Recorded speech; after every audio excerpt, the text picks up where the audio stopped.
What is up, party people? Welcome back to another Timonspodcast. I'm your host, Timon, and this is my podcast, Conversations with Interesting People. And man, do I have a conversation today. But before I get to that, let's get to some business. Quiet River Massage and Revival, located in Syracuse, Indiana, has all your needs for all your massages. It's 2024. We've got solar eclipses.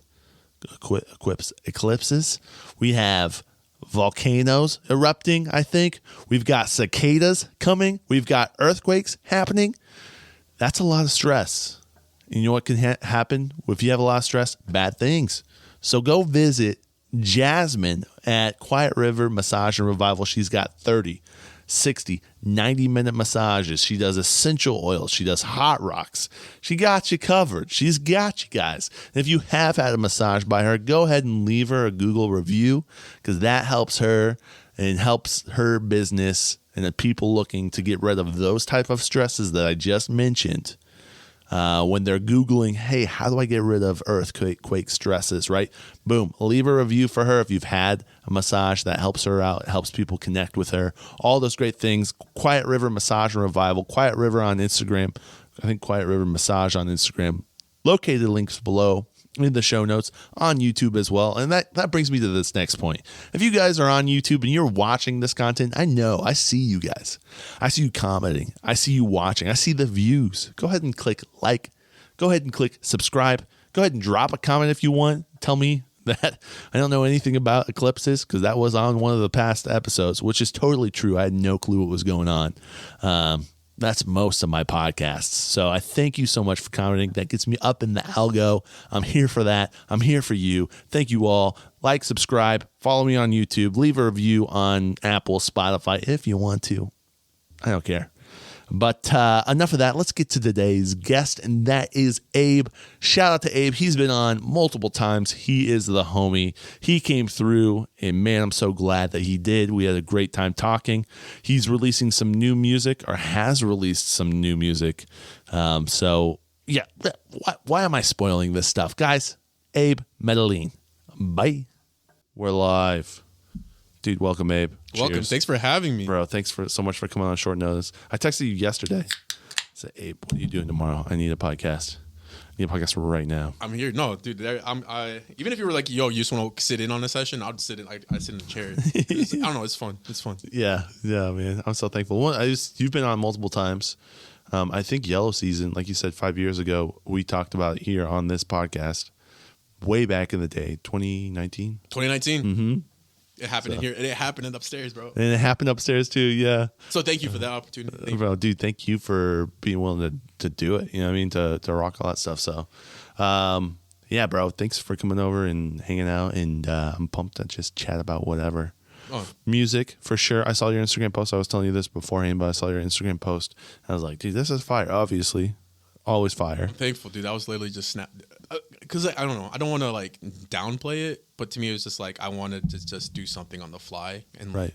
Because like these things, like to do things like I guess professionally, I guess it differentiates between certain places, but like you can run at least like 10K for like a simple video. Oh yeah. And I'm just like, well, yeah. I don't have 10K to throw down on that. And you even said in your like the conversation underneath the post that I read the whole thing, and you were talking about how, you know, I'm trying to just show you guys you can be creative with nothing. Oh yeah, right. And as long as you have the time to put into it, it's cool.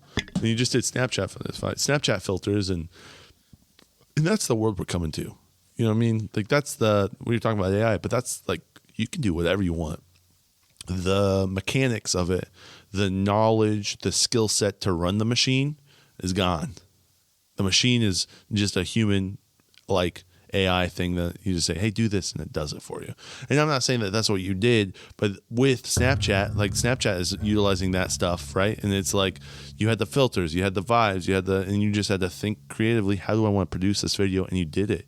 And then now you're publishing it, marketing it, all that stuff, man. And it's just as simple as like, I didn't even think strategically about the location. Like I was like, look, I'm here for like I had a layover for 4 hours at the airport. Yeah. And so I was like, I have two options. I can sit here and kind of numb myself on reels Instagram, and stuff, right? Yeah. Or I can like kind of like shoot something. So I was like, all right, cool. It was totally dead. There was no one there. So it was like the last train. And so I just I walked up to one of the officers. I'm like, yo, is it cool if I like shoot a video here? Like I'm not going to be loud. Like I'll be sure, be respectful and everything.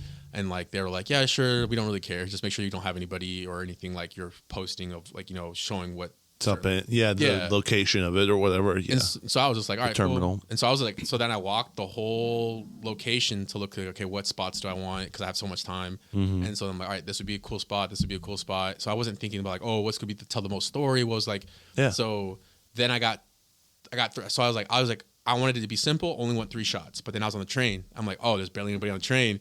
Might as well get a train shot. Yeah. And then which is cool because you set it up across from you, and then you were just like, it looked so cool, dude. Oh no, dude, I didn't even expect it to come out like that. Like I was like so nervous. I'm like my subconscious was like, yo, dude, do it. And then like my human side of my brain was just like, no, it's gonna be cheesy. Like it's like you need to invest in both. I'm like, dude, why do I care? Yeah. Like, I just want to make stuff. At the end of the day, it's like I naturally want to create. So it's not that I don't. And if I don't do that and feed into that, then it's just kind of like my body feels like learning how to drive shift. Like right.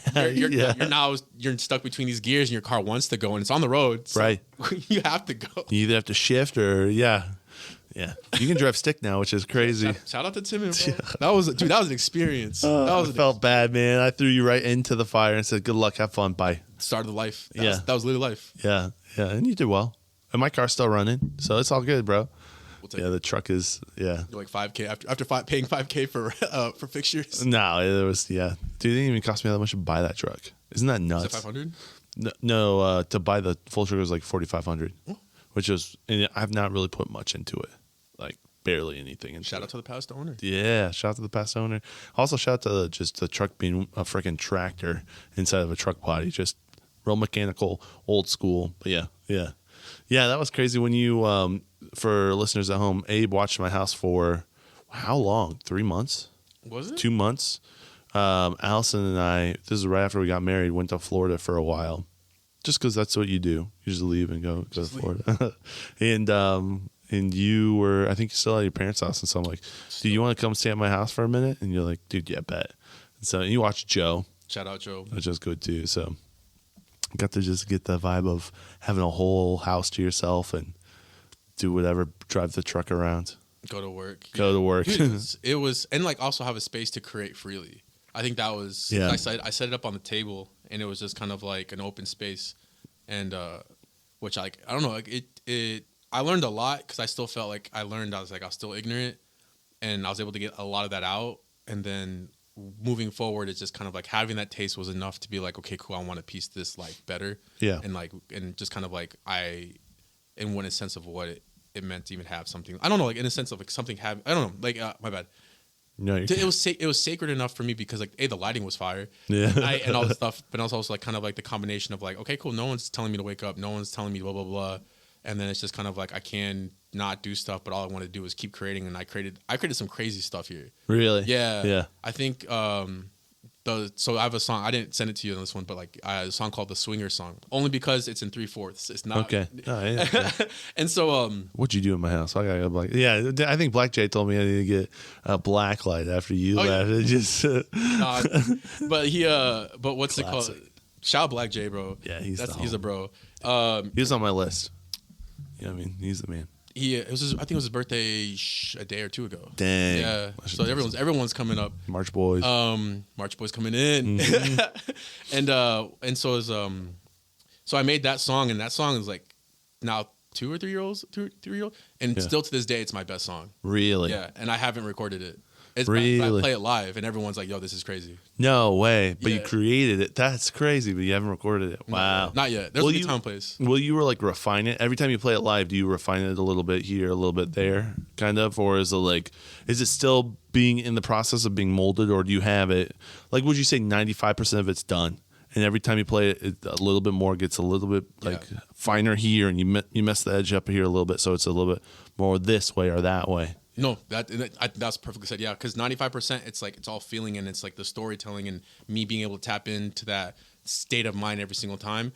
That other refinement is just like being able to project solo, and then once I get a band together, then it's just kind of like putting all those pieces. Yeah, you got. All right, I'm go for it. oh, is it like, do I like Yeah, this? you're good. Oh, okay. Oh, that sounds so much better. Okay, my bad. Yeah, no worries. Sorry for everyone who's listening. So yeah, so after then, now it's like the 5% is like when I find a band and then being able to tap into, because then at that point, then we can have fun. Because then Right.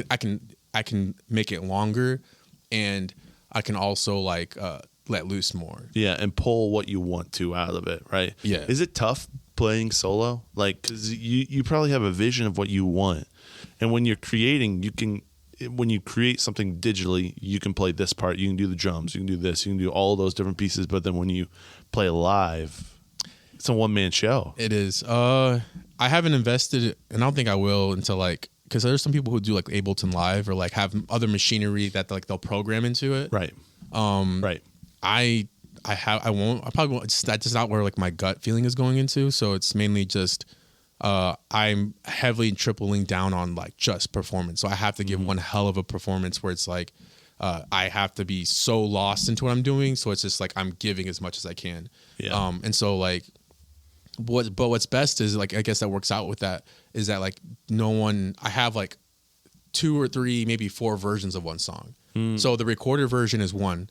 But then if you see it live, and it depends if it's just me, it's a completely different song. Right. And then if it's with the band, it's a completely different song. And like, even say if it's like, hey, we don't want high energy, we want more low energy, I can play that version even lower, even if it's a hype song. Let's hit the coffee shop and you can rock the coffee shop vibe. Yeah. Because I learned, like a value piece I learned about performing is it's like you can't force the vibe if it's not there. Because like you got to be able to like complement a coffee house and still be you, but then you have to also learn to like perform as if you're performing for a stadium and then balance that. Because like, yeah. You've been performing. I think the last time you were on, you were just starting to perform more. You've performed a lot. Like you're putting in your reps. Really? Dude, 2019 was when I put a lot of my reps. Because I was working, I think I felt like every day. Yeah. But afterwards, I would go hit up open mics. So I would work, take myself with me, go hit up open mics, and then from there, and then on Sundays and Thursdays, I would do two open mics back to back. Wow. Just because it's like I was just like I wanted to see who's there. I wanted to like my favorite. Like I'm not competitive in the sense of like if it's just like boy, I was playing basketball or right. But right. If, when it comes to me performing, like I'm very competitive because I'm like it's not that I want to be the best. It's just kind of like I want to see stacking my stuff up. Like where am I at? Where am I at? Right. And it's hunger for me. It's like okay, get better. Like we're fine. Well, we're and fine, you we're saw, fine. oh wow, he did that really well, and that I can do that. Yeah. Yeah. And then you're getting exposed to different forms of performing because like, do you know Buddy Pearson? South Bend cat, bass player. So shout out to Carrie Lee Kendall, my art mama. She did a cabaret at Goshen Theater, and it was like instead of you walk into the theater, it's like open, right? Yeah. She did it on the stage, but she didn't. So the fans were here facing the seats. So we saw this extravagant big background, but she was giving us a very personal performance. Oh wow! So it was her, Rafael Chavez, Arthur. I forgot his last name, but he's a drummer. Crazy another cat. And then he's all part of Eli Khan's band. And then you have Buddy Pearson. And this is my first interaction. I've heard of him multiple times. And so Buddy's just over here, like, since I was in front row and I'm hearing, and I'm like watching this dude lose it on the stage. And I'm just like, oh, you couldn't. And he's like mouthing his solos. Wow. I've never experienced that. So now when I'm like, so I don't know why, but now it's like something, it's been ingrained in me. So whenever I'm in jam sessions or if I'm working on music with people or by myself, I'm like, when I hit that spot that I'm looking for, my head tweaks and I'm like, close my eyes. I'm like, like I'm trying to find out where is it going because my voice can move faster than my hands. Yeah. And my brain's knowing what sound I want. So it's kind of like So he was mouthing what's coming next when he was doing. Wow. At least that's my interpretation. He may just be like, nah, but that's why I saw it. I'm like, dude is so lost into what he's doing. I love this. And it's like, I walked up and I'm like, dude, I don't know you. I mean, I've heard of you. And then I just want you to know, like, you rocked it. You rocked it. This is amazing. I can't believe I paid like $25, I think, for the ticket. Wow. Yeah. That's awesome. Yeah. And you've been performing everywhere. too. You were at, the Goshen Art Fest. You've done, the Brew Co. You've done Homegrown High. I mean, no, what's not Homegrown High? What's the Rocky Button? Yeah, that's where it's at. That's literally where it's at. Shout out to Zeus, dude. All the cool people out there. That's a dope spot. But yeah, have you been into Chicago and performed or things like that? Not yet. Is it just more the 574 area? 574 area mainly. I performed like 1 or 2, 3 times in Chicago in 2019, like from 2019 to before the pandemic. But other than that, it's just been like I'm trying to get into it now, just because so I'm like constantly going. So there's a studio called Classic Studios. So like Saba, Mick Jenkins, Chance, Taylor Bennett. All these even a bunch of other ones I'm forgetting about. High level performing. Yeah, they went there, and Smino. This is where also Smino kind of was developing himself a lot more through the owner. Why am I spacing on his name? I feel bad. But so there was a professor from Goshen College, John. I'm forgetting his name too now, but I know his name is John. He said he got a job based on just because he loved this company so much, he just kept getting tours. Oh, and then so he's just like, yeah, I just love what you guys do here. And then he's like, hey, if you ever have an opening, let me know. And they're like, we don't have anyone right now, but he just kept going for tours. And then like they kind of just noticed him at this point. And so someone came up, they're like, hey, bro, we don't have an opening for what you're looking for, but it could be an entry level for you. He's like, yeah, I'll take it. And then from there, he ended up getting the job he wanted. Wow. So that kind of was instilled in me. And so I'm like, okay, cool. I did my research. This is the studio. This is where all my favorites come through. I'm gonna go there then. And they host events because they're trying to focus on community building at this point. And so like every time, like I'm at work, my phone's like on, and I'm like looking to see if they're posting whatever it is, and like I click it just to see like, okay, what's going on. And so they host like networking events, they host jam sessions, they host like listening parties, and so I just go to every single one I can. And and so from there, then I'm meeting the people, I'm talking to them, networking. Yeah, and then so now I'm friends with a bunch of people from Chicago. Well, I guess acquaintances, I want to say, because I think of friends like, hey, whatever. Yeah, hey, can you come do my podcast tomorrow right now? That's a friend. Yeah. And so I asked them, like, hey, how do I get into the scene? And they go like, well, if your IG's dude, over there, IG is your resume. Really? Okay. So and they do care about numbers, surprisingly. Unless your art's crazy good. Yeah, unless your art's crazy good and you're showing people, then that's a different story. But like they look at your follower account, like, okay, cool. And then on top of that, they see who follows you. So if you have mutuals, they're gonna most likely follow you. Really? Yeah. So it's a different world. And then they see my mutuals and I have mutuals with those people, and they're like, okay, cool, whatever it is. And so they told me like, hey, yeah, so make sure your IG looks good. Make sure you're networking with people, going to these events, trying to talk, and like don't feel afraid to like reach out and be like, hey, is there an opening that I can do? And so that's where I'm at a point right now where it's just like, okay, I'm going to be traveling a lot there, meeting enough artists where I'm like, hey, can I just get like 10, 15 minutes? Like it's all I really need. Yeah. And then from there, it's just kind of like climbing that ladder. Yeah. Letting them hear your music. Dang. Yeah, that sounds crazy, man. Bro, I make swampland music.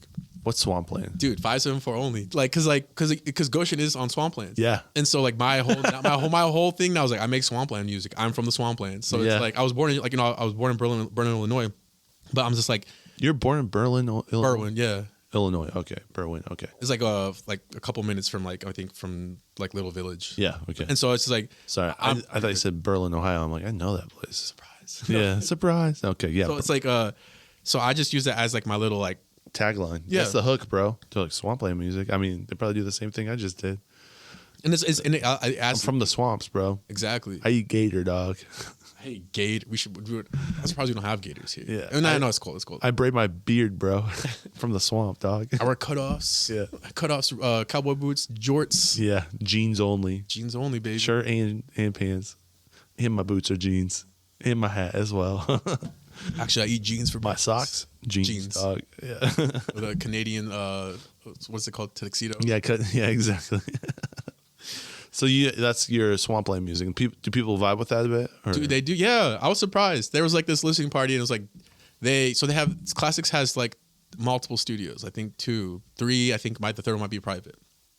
So they did one like kind of like networking event with this, and they call it the Compound. It's like 1, 2, 3, 4 stories. Okay. And every floor is a studio. Oh wow. So you have the main floor where it's like for bands and just like high end people, whatever it is. Then the second floor is for more personal, softer room, and the third one's more of like a actual home setup. And then there's 2 rooms where they just had within that whole floor, it felt like, I don't know, it was overflowing, bro. It looked like a frat house party. Wow. So 3rd floor, the main floor had their people listening party. There was 2 private session parties that were happening where it was invite only, but they were kind of like bringing people in based on like either they heard your music or they already invited because the owners. 2nd floor, you couldn't even get in. It was packed because that was the best place to listen to music because you had these high-end speakers. It was like a room like this and like all soundproof and everyone can hear and feel the music. Wow. So that room was like rotated. The spot, yeah. 1st floor, it got so big they had to break it down to 2. So they had the room where the speakers were at, and then they made the place where the instruments were at, where there weren't any instruments at the time, that they ended up bringing more speakers. And so they used kind of like round robin that and trying to like get your music as many times played in front of people, and then you got 3 tracks to play.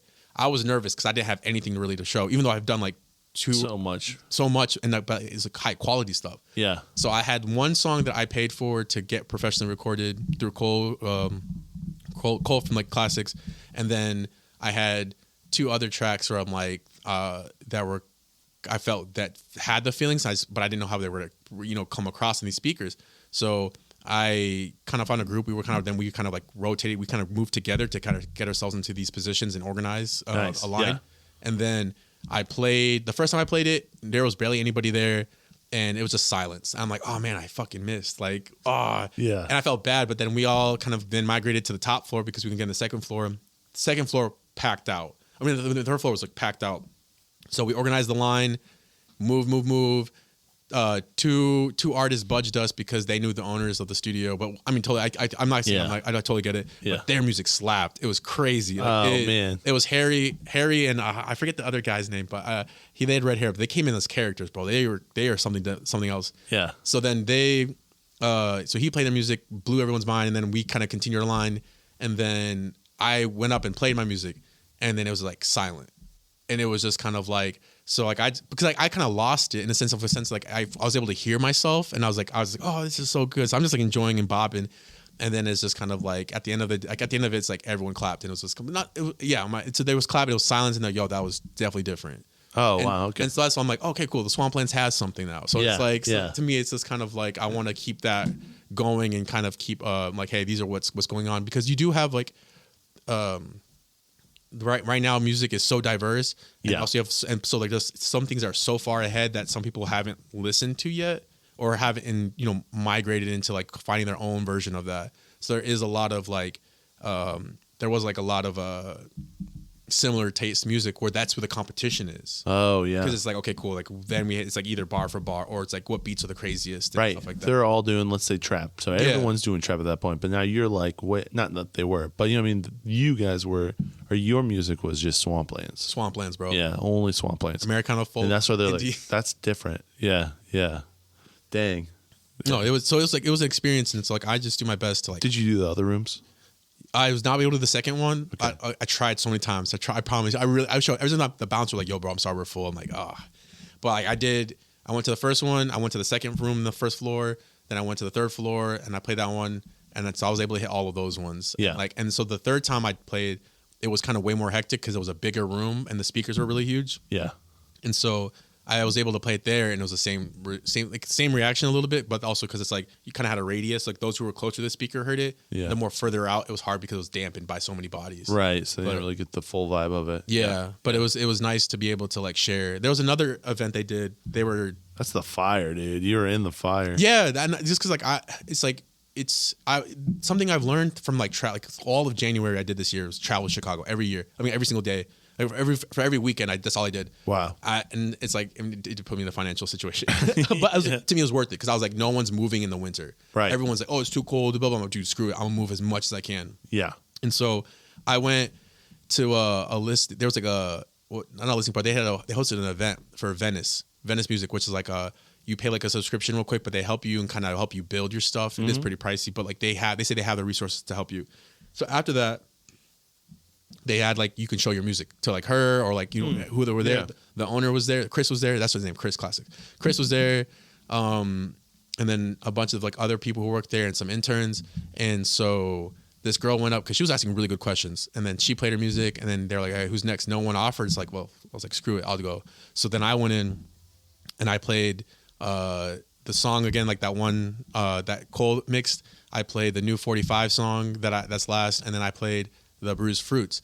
And it was kind of cool because it was like my first time, my second time, no, that's my third time interaction with the owner. Because the first time I met him, it was at the coffee shop across. Okay. And I choked because I'm like, oh my God, like, yeah, I know what you do, blah, blah, blah. And he's like, and I was like, but I try my best to like keep that. And they're like, hey, what's up? And yeah. Second time, then it's like, I'm talking to my friend Noah, who let me crash on his couch last second. That's a whole other story if you want to get into it. Shout out to Noah.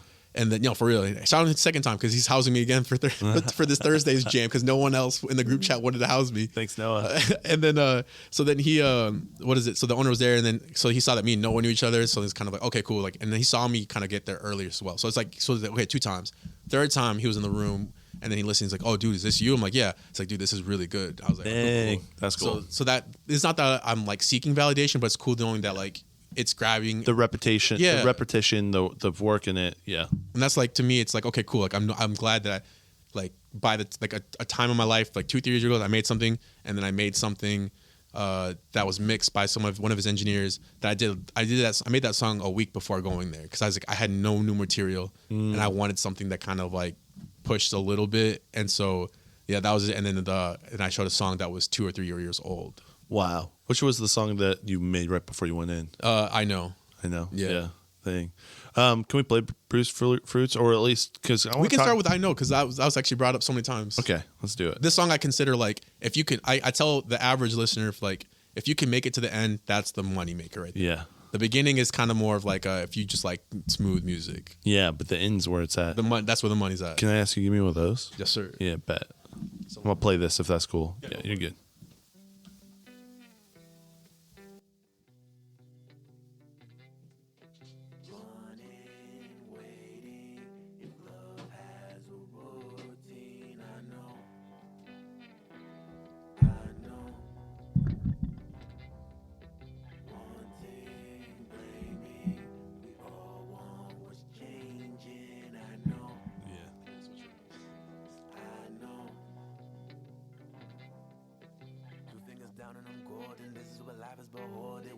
Fixes, I'm getting my switching on 6s, I'm getting my fall on, carry my all alone.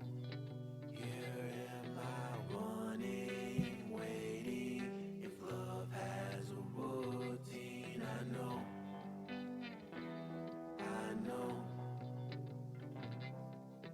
Wanting, blaming. All want what's changing, I know.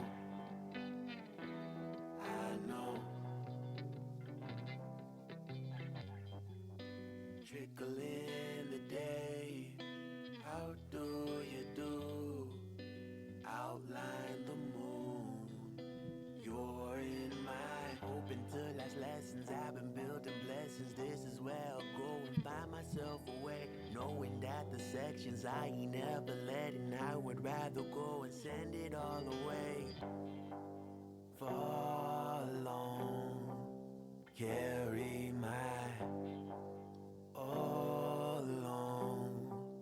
Here am I running, waiting. If love has a routine, I know.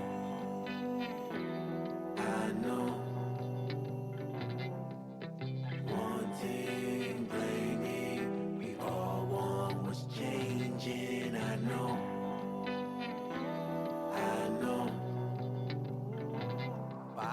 Body rocking like we never stopping. Why you always jockeying? Better pick a better case. Different race, switching different lanes. Planning vivid planes, saying this explains why we all remain. Very few became singing Novocaine. Is it overlain?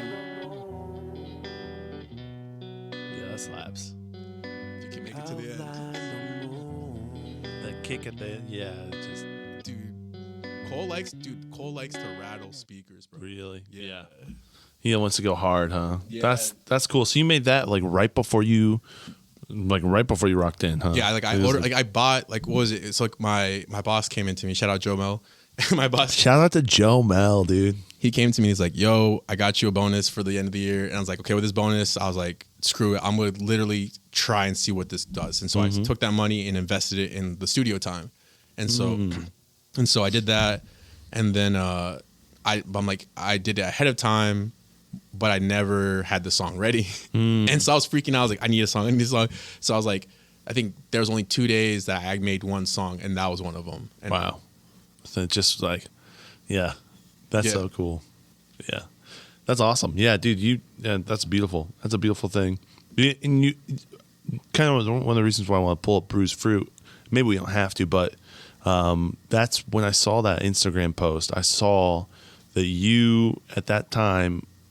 I mean, you talked about how you've gone through a little bit of a writer's block almost, like a time where you just weren't creating, and that was from that time, and then now you feel like now you're just like creating. Oh yeah, stop. It's because like it's okay. It's a weird. It's not as weird, but it's just kind of like I always made music, and I always like the way it made me feel, but like going into these, like investing in that money to like go hear what it would sound like professionally, like they really pushed you to like, let's do it again, blah blah blah, or like, because like I remember I walked in and like my engineer went like, hey, like there's certain levels about this, like there's your version if that's what you want, that's totally cool, that's what we really want, but for me to put my name on this, there's a certain level I need you to hit. And so for me it was like I wanted to hit that one just because it's like that's a level that's beyond myself, and it's competing with Billboard stuff or like very music that's prevalent, right? Especially if he's working with high level artists.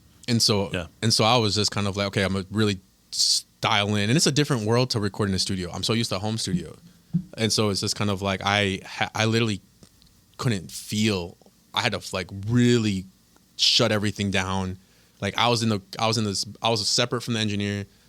But the coolest thing, I was looking at Chicago at nighttime and sunset, and I closed my eyes and I was just like trying to really feel these notes out. And so that's because like I didn't, the way he hit my vocal chain, I was like, I've never heard myself like that ever. Really? And then when I went out into like the speakers to listen to it, I was like, dude, this is what it sounds like, and this is bare minimum stuff. Like I had like one guitar, a couple harmonics, and then the rest was like, and even that the last end percussion was just a drum, maybe a snare, and maybe a hi-hat. I don't know if the hi-hat's in there, and then just like a little like weird horse trotting, and that's it. And so I was just kind of like, then to hear myself through those like high-end speakers, I'm like, this is what it feels like to listen to music. And so it's like it shifted something in me. And so then it's like I went home and I was like, I need to find a way to find that, because like I don't want to. It's like I can't keep coughing out money like that, because like one song can cost you a band real quick. Really, yeah. And so like people are dropping 20-song albums. Wow. And they're using even high end people, way crazier people too. Right.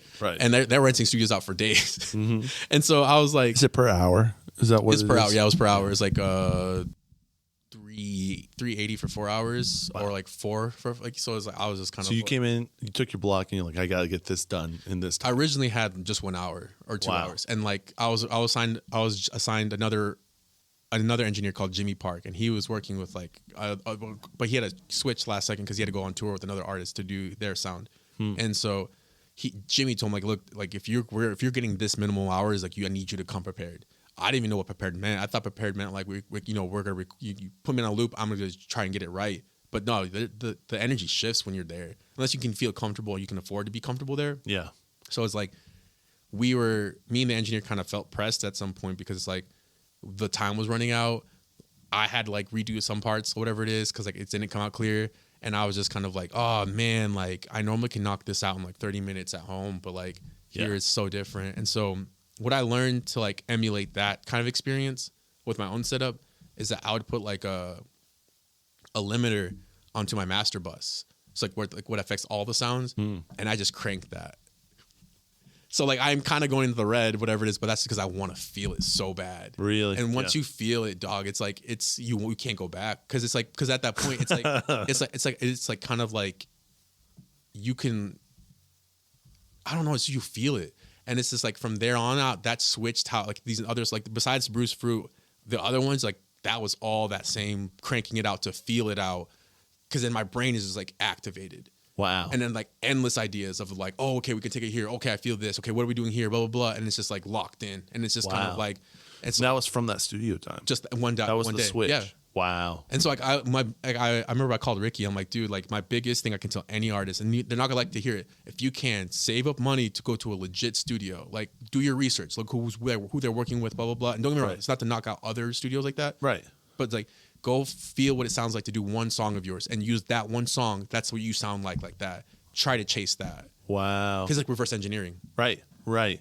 Yeah, you've made the thing. Now let's do that every single time. And so, but I think I will say, like, as a disclaimer, though, is like, this is like me 12 years into music, though. Right. Where it's like, it took me to like fumble, not know how to sing, not know how to do this. I don't Not even know how to perform, not how to do this. Yeah. to like, now I have ears that know I've seen and experienced a lot. Shout out to Swamplands for showing so much like, diversity aside from what I was studying. But it's like, so it's like, okay, cool. I've heard all this stuff. Shout out to the Swamplands I can do all this stuff. for showing me diversity. and so then it's like, now it's Learn like, how to do RVs and be a teacher and what is, be a walk. band and you know, dude. So yeah, construction. And dude, I will say being in a band was another thing too. Yeah. Because like I feel a lot of musicians today don't know how to play an instrument, and that it's just all lyrics. and it's, right? and it's like on top of it's in pace lyrics where like a guitar, like, if you're playing with the band, it's never going to be on time, Right. and that's what gives it that kind of fluidity. Right. It's all these different strings getting pulled together to make a masterpiece. Right. Yeah. Wow. So these songs that you have been creating, is this going to go out somewhere, or what's the plan with this stuff? So our plan right now is to build into it. So I want to get rid of all the stuff we worked on the two to 3 years ago. And then Which has been sitting in the vault, kind of. and we're like, look, it's just time. Like in a sense, like if you like this, you're gonna love what's coming next. Right. Because it's like these songs have withstood the 2 or 3 year time span. So we're like, well, we might as well just put it out. Like, so we didn't even touch up the lyrics. Really? We didn't re-record anything. We're just like, okay, let's just redo the mix to get it pushed where we want to where we're at level wise. Right. And then use these songs to learn how to market, how to promote, how to do this and do that, because it's like we don't need to do anything because it's already done. So the new songs, so then by the time the new songs roll around, it's like by then hopefully we know how to like better approach playlists. We better know how to like, okay, like what's this song, marketing wise, and how do we want to do about that, or incorporate that with our lives and push it out. And so on top of that, it's like, so shout out to Roberto Ortiz. So I had like a little distraught because like it was after the session with paying for the first song I did. And I told him like, dude, I'm lost. I want to climb this ladder. It's not that like I'm seeking fame. I'm seeking money. I just want to, it's a challenge. I want to do this. Right. And on top of that, I've met so many dope people from this, like from music. It's like, Right. And so It's something that you've been devoting your time to for a long time. So much. 12 years. It is a little bit of a piece of you. And so I like messaged him like, dude, can we get on a call? And he goes, yeah, dude. So he took time out of his day to call, like to answer my call and answer my questions. He's in the what's this? I really gotta get this band right. Sorry, it's like because like they just got signed by Sony Studios. Oh wow, okay. Yeah. So like I called him West High. Okay. The band's called West High. They're both from like Elkhart County, from Concord, and they have like 2 other people, I think. And then so I called him upon like his whole like BuzzFeed picking up his song, blowing it up, or I just asked him like, dude, like I can't afford this, but what do I do? Like, what would you do in this situation? He goes, dude, if I were you, go get 2 to 3 songs professionally mixed, and then from there, use that as your music money to maneuver around the realm. Because in a sense, like you can go to artist residencies and be like, hey, can I like stay here for free? I'm making art. This is my art. And if it sounds professional, they're like, yeah, come in. Or if I go meet like people who do things, it's, in a sense, like it shows you take it seriously. Right. And so it's like, and it's in that realm, because it's not the same as like people who are like, yo, why can't this average thing or what I'm doing right now be enough? Which that kind of like ticked me off a little bit too. But I can also go to people, I meet people, I'm like, hey, this is what I'm doing, this is what I'm working on. And they're like, okay, this sounds really good. I want to be a part of that. Right. So it just kind of helps you maneuver in that realm. Just validates you. Yeah. Yeah. Music money. I like that. So, and it's like, that's what I learned. It's like, there's the art of making music where it's like, it is fun. And it should never not be fun. Right. And it should just be like as innocent as it needs to be. But then when it comes to like, if you want to climb or take on this challenge, then that's a whole different animal where you just kind of have to learn. It's like, okay, cool. I'll I'll use this as my play money, do whatever I need to do to get to that point, and then maneuver and network and meet people. That's why I'm always going to Chicago, just because it's like, okay, I'm like, what's next? Come back. Then I can then I have like a little bit more of an audience, and I can also see what they're doing. And then it's like, I was like, okay, what? Because now I have like a range of artists. I have artists who I've been climbing and pulling numbers. I have artists who aren't there yet, and I can just see the spectrum and okay, cool. Where do I line up with this, and what can I do differently, and what can I do? And it's like, it's your peers. You can see what's happening. You can see the market. Yeah, in a way too. What's moving, what's shaking. Wow. Yeah. It's a whole job, bro. It's a whole. Oh, I bet. Yeah, and you gotta be plugged in and constantly thinking. Well, and going to Chicago all the time too. That's a lot. Yeah. Especially I don't live there, so it's just kind of like sometimes it's hard to find. I would say specifically at this age, at like 27, it's like it's harder to find a place to stay because a lot of my friends are in relationships or married. Mm-hmm. And the last thing I want to do is I find out last second about an event, and I'm like, hey, can I crash your pad? They're like, dude, they need privacy. They need I have to respect that too. So it's like, dude, I will say ignorantly, I was tempted because I was so hungry. I'm still am to this point, but my friends kind of like, all right, let's just try to be more organized instead of just kind of sporadic. I was so like, not upset. I'm like, dude, like at this point, like I can't. It's so last second that I find these things out, and I live so far away that I might as well just invest in like a Walmart tent, find like a homeless person. Yeah. Look, dog, make sure no one messes with this tent. I will pay you $50 a week to make sure it's fine. So at least like I can go to events whenever I need to and just jump in the tent. Just jump in the tent and go back home. That's hilarious. I think it's kind of smart. Yeah. But that's just because like I will think outlandish like that. Yeah, I'd buy a gun too. Yeah, maybe a few. Maybe. Yeah, if you do that, but I mean, why not? That's probably way cheaper than any place. It's so expensive up there. And to travel, dude. There was a time I went to hang out with a homie. She gave me a place. I sent her a photo. Like, is this the place? She's like, yeah. I Ubered out there. It was another like 15 minutes away from where she was. Oh no! And so I was like, by the time I took the CTA over there, it would have been too late for us. So I was like, all right, cool. I'll just shed the X, sort of go meet you where you're at. We'll just kick it because like we're like I'm planning on writing like a script, like a short film. Okay. Just because like I want to dabble into that. Might as well expand. Yeah, the creativity piece of it. Yeah, but Ubers are expensive out there, and it's just travel is not easy. And Chicago's a big town, and yeah. Yeah, so it's like I try to be as strategic as because I have this one person that gets mad at me because like I like literally dip in, dip out, and they go like, oh, you're here and you don't tell me. I was like, person, like I'm sorry, like this is not like as much as like it is fun for me. This isn't like a fun thing. It's like I have to be there on my 10 toes, like aware, active as much as I can, or listening to my body. Like there was a time. Like I'm not bragging about this. I'm not saying I'm proud, but like let's put it logistically, a 27-year-old that sometimes go out there broke and I have to make shit shake. So it was one time I got there for an event and it was like the first jam session. I didn't have a place to stay. I was like, I'll figure it out. I get to there. All my money was spent just to get out there because I had to pay the person to take me to the airport. Then I paid for the train ticket. So I had no money for Uber. So I ended up walking 3 hours to go to the studio. No way. And then just chill at the coffee shop, wait, and then go to the jam session. And then from there, I was on my feet for like another like 4 or 5 hours. And then even through I was hitting up everyone. They're like, yo, I'm sorry we have someone over. Oh, I'm sorry we can't do this. And I was like, okay, that's what kind of got the 10 idea. Yeah. So the jam session ends. And it's like 12 o'clock in the morning, 1 o'clock in the morning. I go to the guy who hosted it. I'm like, dude, can I tell you something? And he goes, yeah, bro, whatever. And it's like, I'm helping him wrap it up. And like, my gut's like, dude, don't do it. Like, it's not worth it. Like, this, like, because you're not, it's like I'm also like, I'm not anyone else's responsibility. Right. So I have to deal with that too. Right. And so like, I was like, whatever. So I said, hey man, thank you for the opportunity. And I just dipped. So then I'm outside, it's snowing. And I'm just like, I have my poncho, I have my guitar, my book bag. And I'm like, dude, what am I going to do? It's like, well, I just go find like a warm place to stay near the train station. I'll just go to the train station. I'll just, crash there and then wait for the train to come back.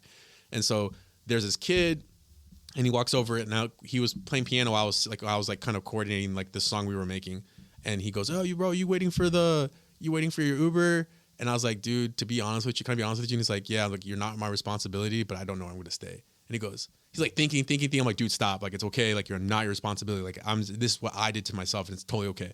And he just goes, I was going to go home. And that was like a way away, but it's too late now. I'm just going to go crash at the college I'm staying at. Just come with me. My roommate's not there. It'd be fine. I'm like, dude, I will buy you breakfast in the morning. Cause like, I was just waiting for my money to hit the next day. Mm-hmm. And so it was like, And so then he took me in. The whole night we're just shooting shit on music. He was showing me his music, I was showing mine, and he was just telling me what he was doing and what he's working on. I'm like, dude, I think he's already some special. He's really good. And then the next day we went out, got breakfast, and then he dipped. And then shout out, that was Noah. So then shout out to Noah. And then the funniest thing, bro, I don't mean to put the people. I hope this doesn't come off as putting on blast. I just think it's funny. So there's one coming this Thursday, and then the people, the producers, we're on this group chat. Like, hey, it's coming this time. We can and it's also our time to build up our connections until we meet. And I was like, hey, is anybody? Because I was like, okay, I can ask my friends, but this is also last second again. Mm-hmm. But everyone here has an opportunity. Like, I'm like, hey, cool. Like, I just need one place to stay. I'm leaving in the AM as fast as possible. Yeah. So I'm like, hey, so sorry. Can I just crash on anyone's couch? I'll take a floor. Everyone's like AVs or profile pictures are under that. And then I'm like, okay, cool. So they saw it. Yeah. And then Tuesday rolls around. I mean, my bad. Monday. I asked, I think Monday or Sunday. And then Tuesday rolls around. Nothing. And then randomly, I got a message from the group. I'm like, all right, what did they post? Clicked in it just because I have no heart. I really don't hold. Like, it doesn't mean anything. Next thing I know, Noah goes, hey, bro, you can crash with me. No. And I'm like, dude, thank you. But he goes like, I just need you to lay some guitar for me. I'm like, dude, whatever you need, I'll get you breakfast in the morning again too. And I think it's like, all right, cool. So I was like, shout out to Noah. He's the homie. No, he's the homie, bro. He's the real one. He really is. I'm like, dang, that's tough, dude. Yeah. But I guess you're right. You're no one's You're your own responsibility. And like a disclaimer, like I am conscious enough to my decisions, and I know the risk I'm willing to take, and it's. But you're also hungry for it. Yeah, by any means. This is part of it, dude. This is part of the journey, bro. Like you're gonna look back at this and be like, man, do you remember when I was scraping together? Da da da da da da da da. You'll be 50 and you'll be like, bro. You'll be looking out on top of the world and be like, dude, this is wild. I don't have to want for a thing, but I remember when I was like trying to make everything happen. I will also. That's the fun stuff, but also scary as can be, bro. I will say huge disclaimer because like don't get me wrong, there are like something I noticed from like the artist journey. The beginning is like the most passionate and fire driven. Will take that risk 100%. But I will say it's like at least what's it called? It's not for everybody.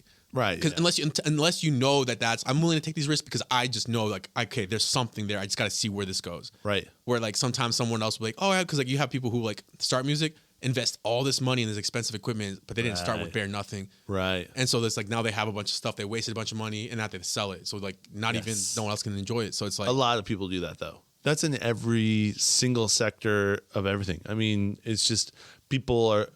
Yeah, that's why. I'm not going to relate it to.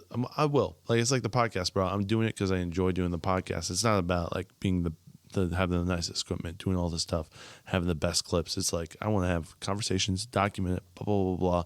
It's not about like. And then I've seen people who are like, let's start a podcast. They dump all the money into it. They do 3 episodes and they're done. And just do your episode. Like if you enjoy podcasting, do the podcasting. It's not about doing the nicest, best podcast, having the highest quality. It's about the content, you know. And that's exactly what you're doing, bro. It's cool to see that. What song should we play next? Let's do Bruised Fruit since like it drops tomorrow. Yeah, so that's dropping tomorrow. Yeah, March 27th. This will probably come out in like a week or 2. So, that's fine. I'm done with them. This was the Instagram video, right? Yep, this is the Instagram video.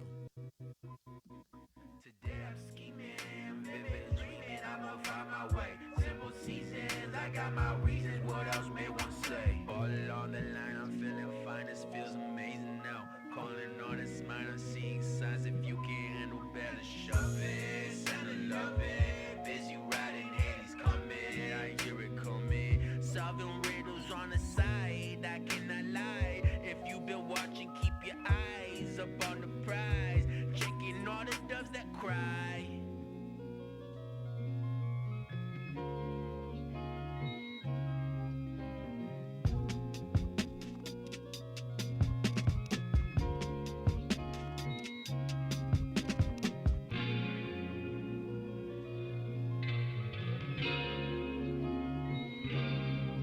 Coffee shop vibes. And then the sample's like my dad laughing on our last day, and then the switch when I was a teacher.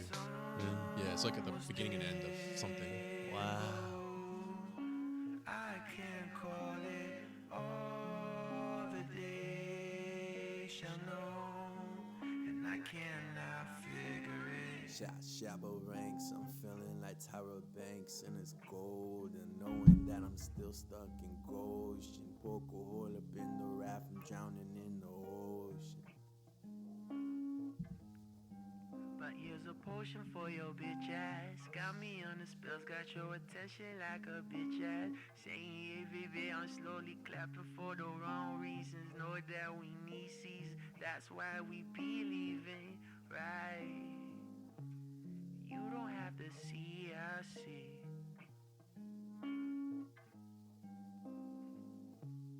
You don't have to be, I be, I be.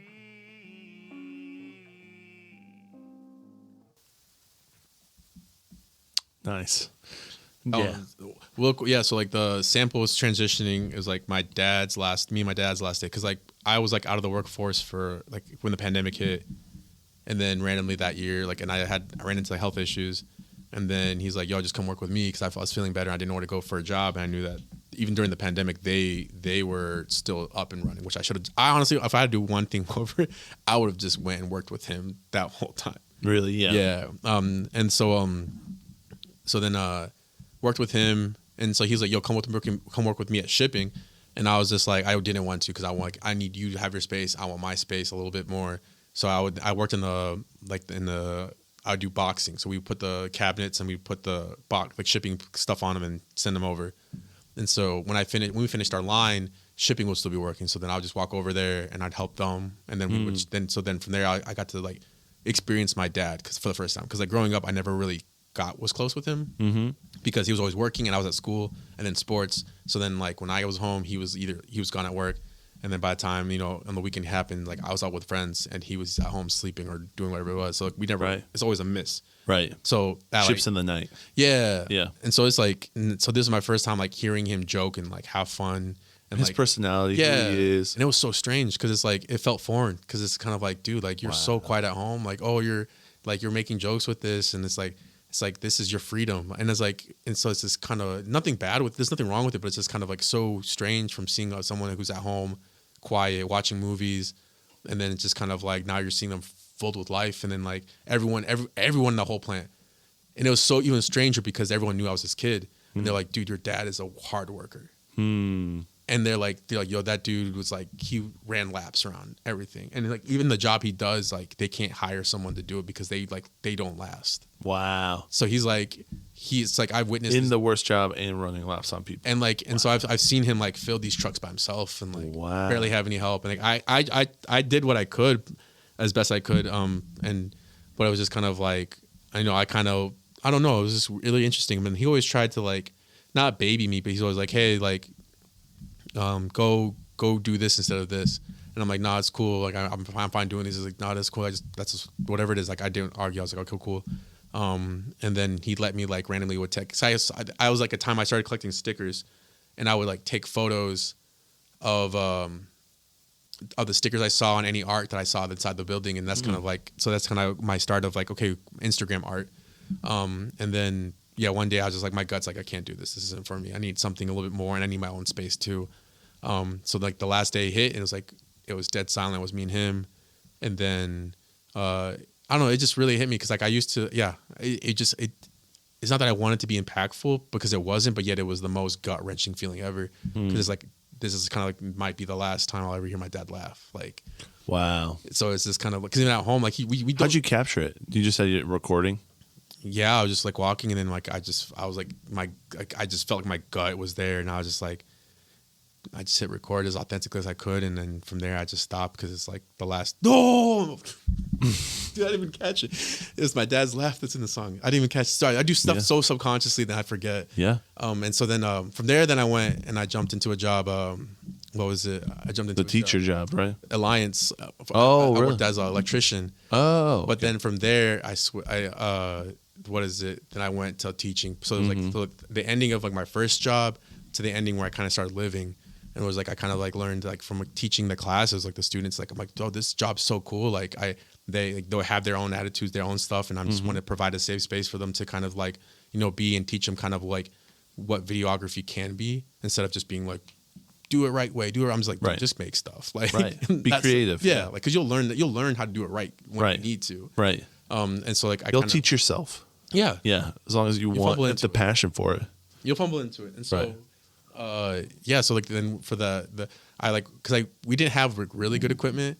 And so I'm like, I know I can make decent recordings with my phone and my audio, my DAW that I have. So I would like slide the phone and like just talk to the phone. We hit it off camera. And then we had another student who brought their phone and we recorded on their iPhone. And so then I'd have the audio. And then, so then I have so then I would just put it into my music prep, software, and I would just edit the audio and it would sound good. We had way better stuff and audio and video from there than we did with the equipment that we got. Wow. Yeah. And just so, from iPhones. Yeah. Yeah. That's the technology. And so it was just kind of like, so then I thought it was cool and fitting to be like the scene 3, take 3, because it was a third part. Because the first part you have me kind of be more like fortissimo and more like in my bag, like I'm not cocky, but I'm like more braggadocious. I'm not like that, but like that was the part of the song that I wanted to be, because there is a part of me that's like that. Then there was the silent part, was like just the drum thing, only because I didn't know how to like what words to fit in there.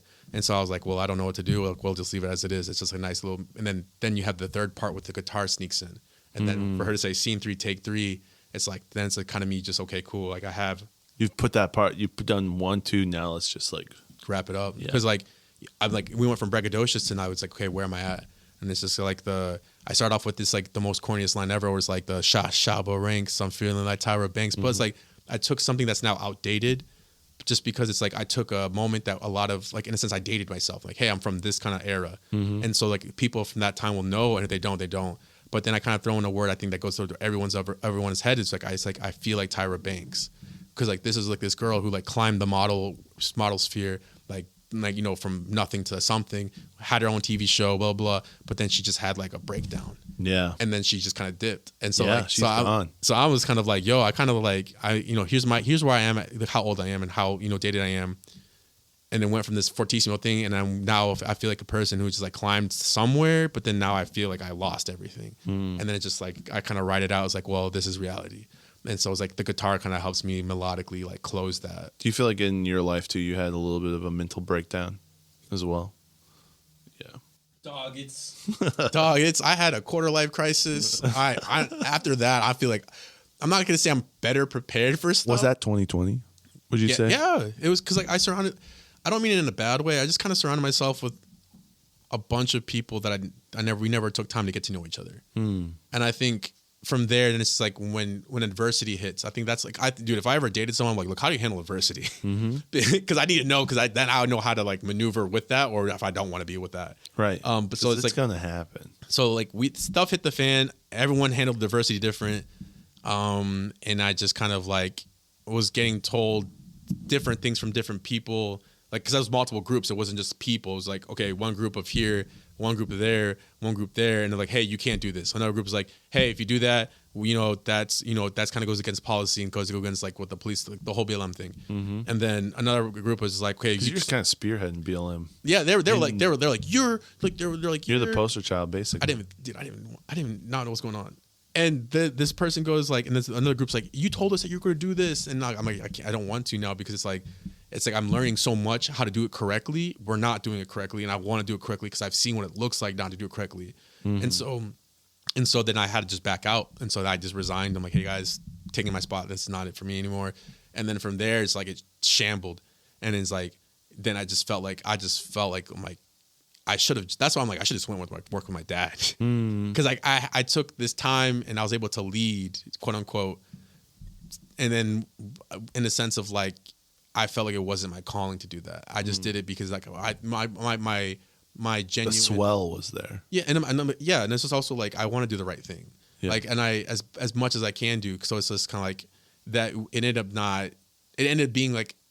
Have you ever heard like the saying like, good intentions end up paving the way to hell sometimes? That's kind of the experience. Like my intention was good. I wanted to do good. I wanted to to do what I thought wasn't harmful. That ended up harming not only me but others as well. And so from there, then I just like shut down, stayed home, locked in, and just kind of like reflected, grow. Which is dark too. Yeah. When you shut down and you don't have community, you don't have people you can like bounce things off. I will say like, damn, we got really dark. I will say like, no, I mean it's cool. Well, you probably but I see that with the Tyra Banks thing, so I wonder if that's why you said that.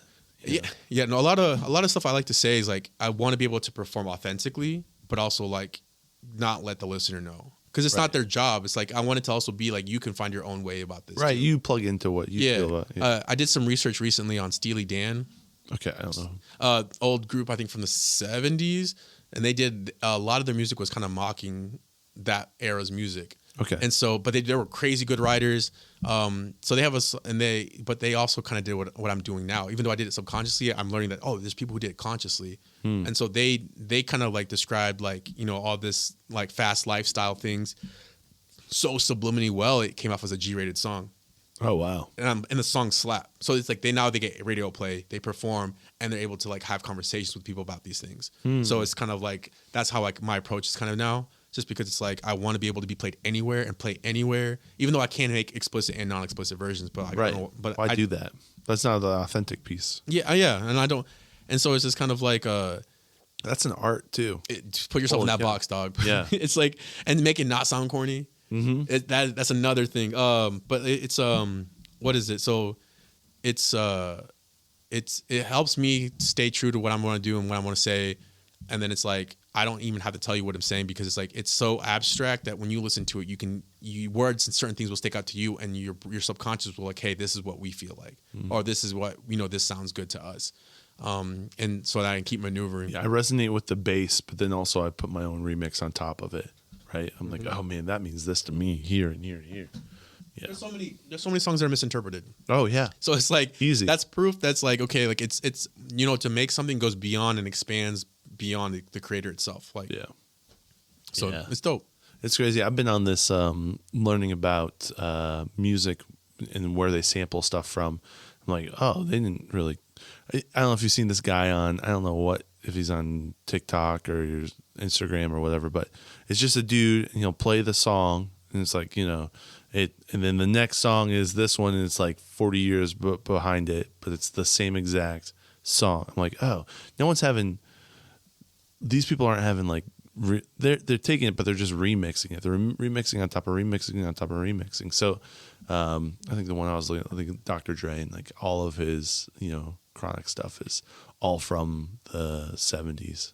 Like literally from one guy from the 70s. Like his whole album is literally from one other album in the 70s. I wouldn't knock it just because it's like he remixes it and makes it his own for sure. I wouldn't knock it. It's just like there's levels to things that I had no clue in the music world, period. And of course, it's like you get inspiration, but you literally take almost exactly what they're doing and you tweak it.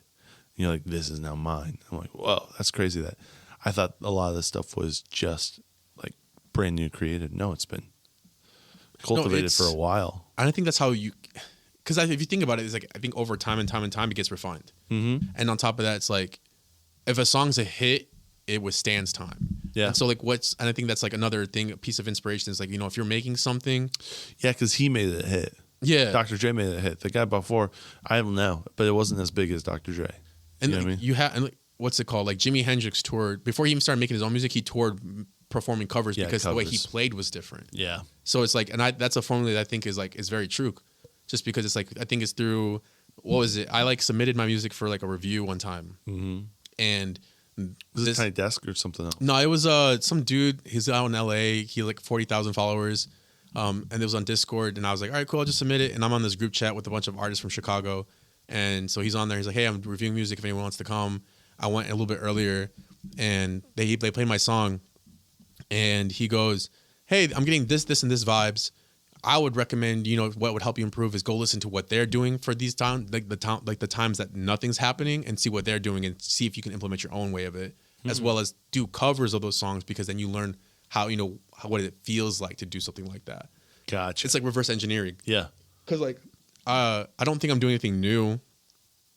I mean, my biggest problem I have is like lyrics sometimes, because it's like, if I don't feel it, it's not meaningful. There's very few songs that I wrote where I'm like, dang, like I can't believe I said that, or I can't believe that's where I got to, and it's so cool, and it's like, to me, it's like it's wild.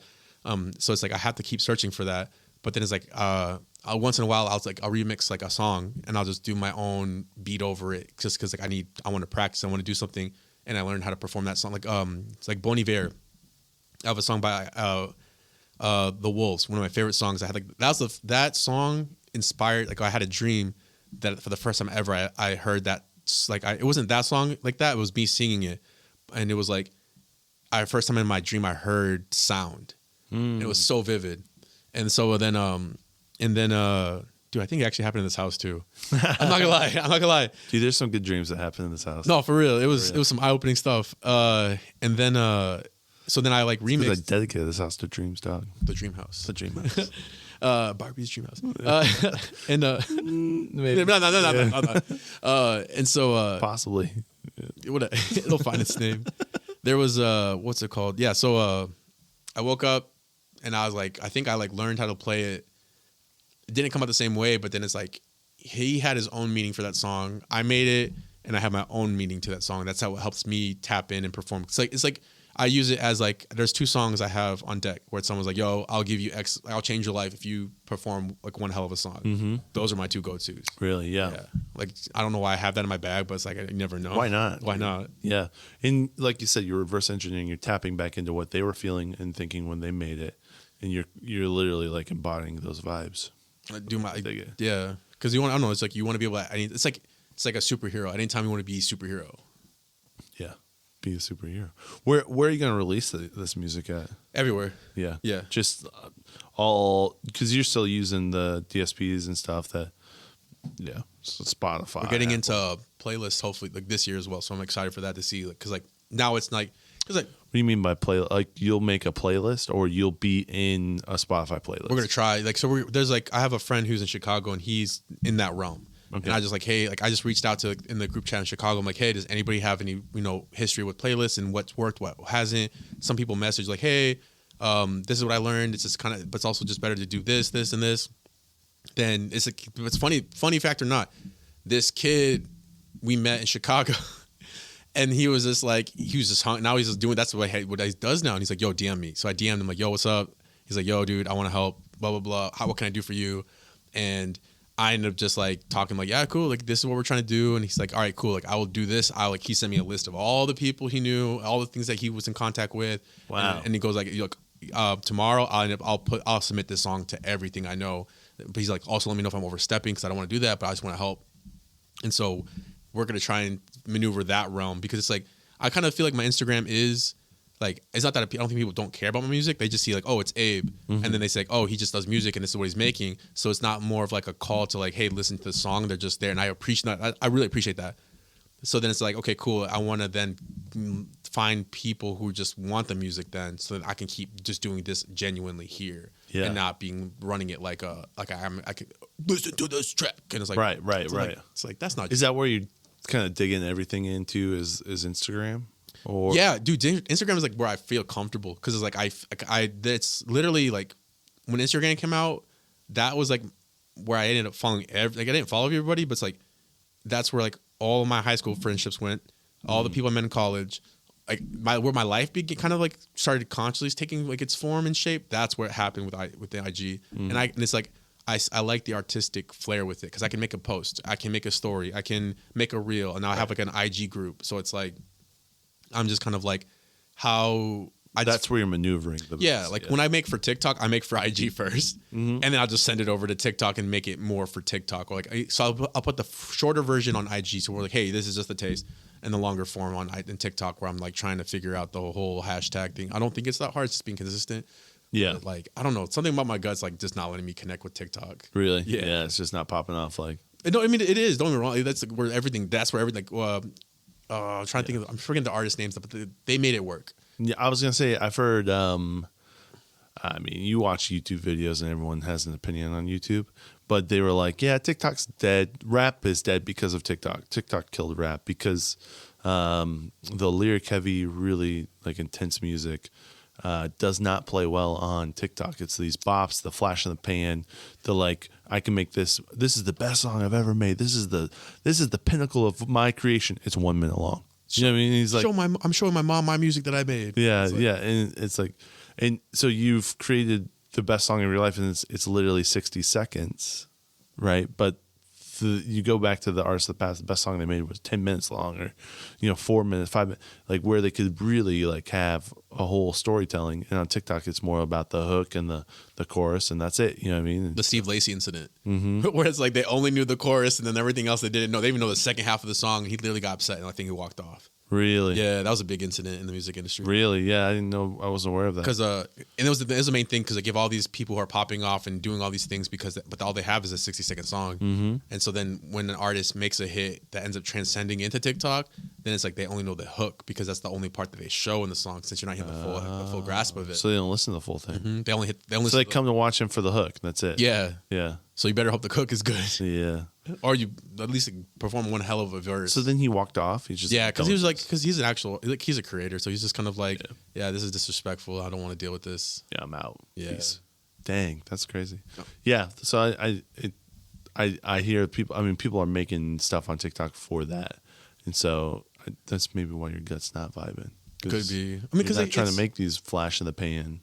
Dude, the last thing I want to do. Another thing I learned from like I've been studying this stuff. I'm not saying I could be a teacher at this point. Maybe talk to me in 3 years. Yeah. But like, you were a teacher, you can be a teacher. yeah, true. There was like artists I was diving into that was like, I'm like, what happened to them? And so it's like, I'm not gonna say names because I'll talk after this. But like, just because it's like they didn't communicate well with the fans. So you have these artists who started off as like homegrown. The town was running with them, and then randomly it's like, they blow up, they work with another artist that shows them a lifestyle that they weren't aware of, but kind of what they liked. Then they took some time, made the next project, but then they were exposed to all this stuff. And then they're like, okay, I want that to be my music now. I want to complement this world.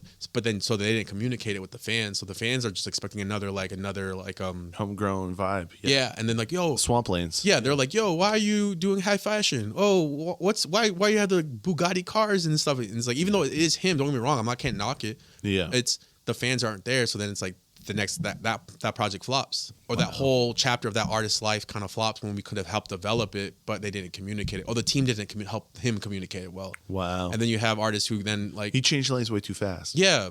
He's like, hey, I'm gonna change to this lane, but you gotta like pull everyone with you. Like what I learned, what I learned is like he could have elongated 2 more albums, where it's like okay, like one album just to continue with everyone and give like a little bit more back, and then that next album be like a mixtape or something a little bit lighter, just to kind of like in between.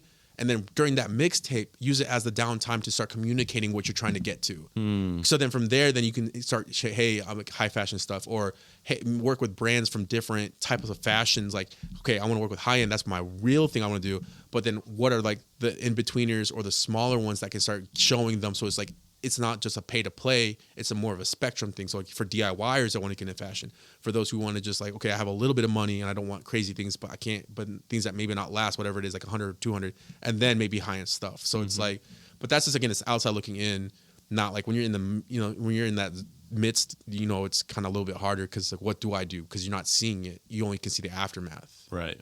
Yeah. Yeah, you're just living it, and then your fan base is. And I took so many notes on that, because it's like the other artists I studied is like, oh, it's like they stopped too because they ended up switching so fast, and then it communicated, and then no one listened to other projects, and then just kept going.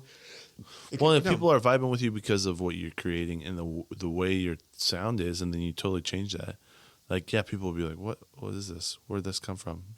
Yeah. And like, what is it? Like clothing brands when they because like, I do like fashion. Like, I'm not like, can't afford it, but I like watching and seeing stuff. But it's like, it's a lot of what they do when it comes to, so they'll do a whole press run and all these little things for just one thing until it sells out. And then once that's done, they'll like, keep making stuff. And once they find the thing they want to make, then it's just kind of like, they'll have a whole nother, again, build into it. So then by the time they release it, people are, they want to get to a point that what they drop then is just looking forward to, not so much like, don't get me wrong. It's like the beginning stages, it's crucial to have the storytelling.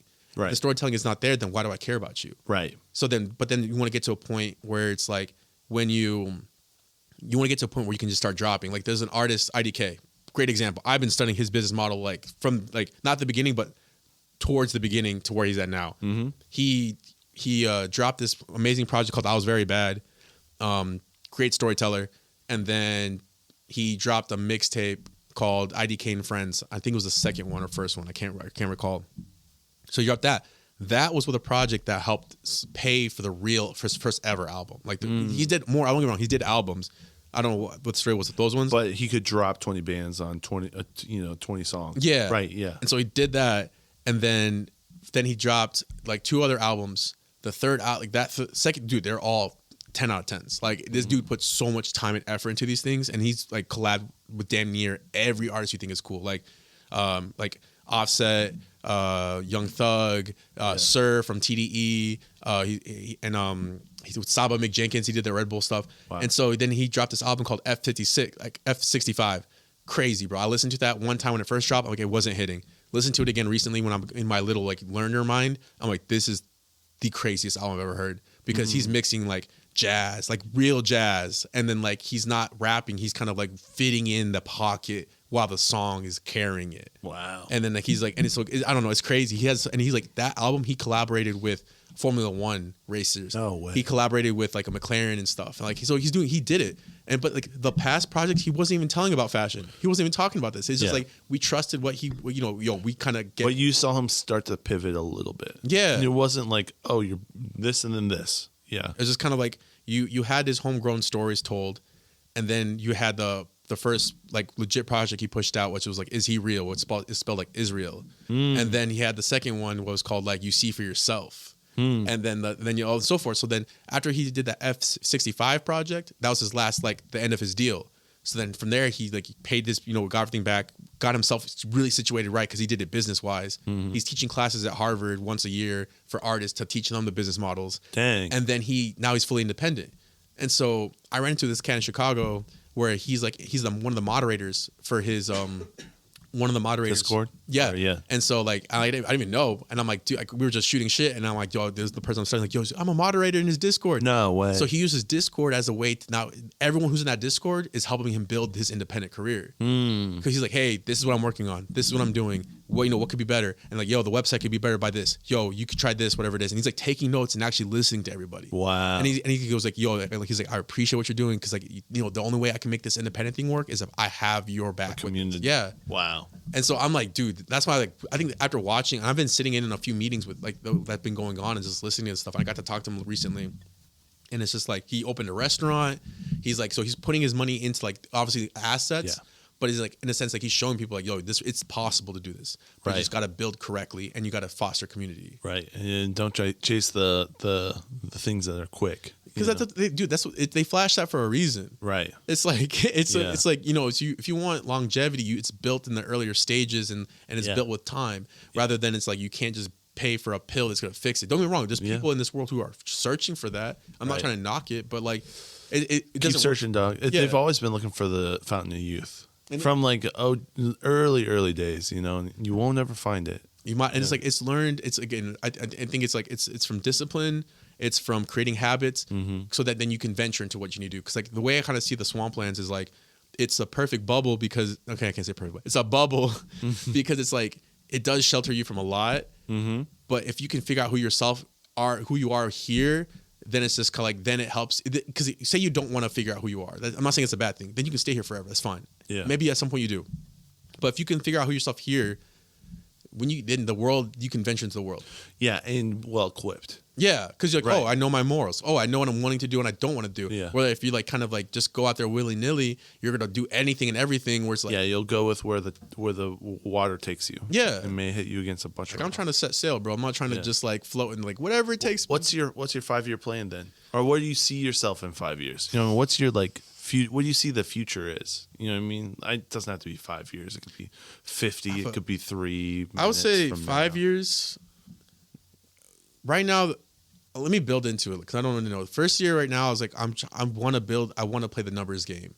Like, so everything. So I want to restate. Like, I love just creating. That's my main focus. It's like whether it's music, clothing, gives you the joy. Events, because it takes me to people. Which we'll talk a little bit about that because I want to talk about the stickers to where you're right now. And then it's like, and it helps me create moments and events for people. I think that's why I like, because there was a moment I'm like, memories. Memories. Yes, that's what I want. And then when you had Yellow Season, that was a memory that I'll never forget. People, It's burned in people's memories. It was an amazing. I thought my floor was gonna break. I was thinking about that the other day. I was like, dude, I had like people like, all right, chill for just a second because my floor can't handle it. He's like, yeah, no, dude, it was wild. That was so cool. But like now I'm at a point where it's like, okay, I've gathered. Not I'm saying I gathered all the knowledge, but I gathered enough where it's like, okay, I see something and I just want to run towards it. And so it's like for me, it's like by any means, I'm fine with that. Like I would say like I want to get really good at my job still, regardless, because it's a skill that I'm able to like learn. But it's like I want to play the numbers game. Like I want to be charted on Billboard. If the Grammys can get their shit together, I want to compete for one. If not, that's fine. We'll fix something else. Yeah. I want to like get my first million views, my first small little marketers like that, and build little goals here. I mean, those are big goals, but goals here. Yeah, here. like so. I would say like I guess I think I'm more speaking. I guess like between now and 5 years, I would like to hit at least 1 mil in a song.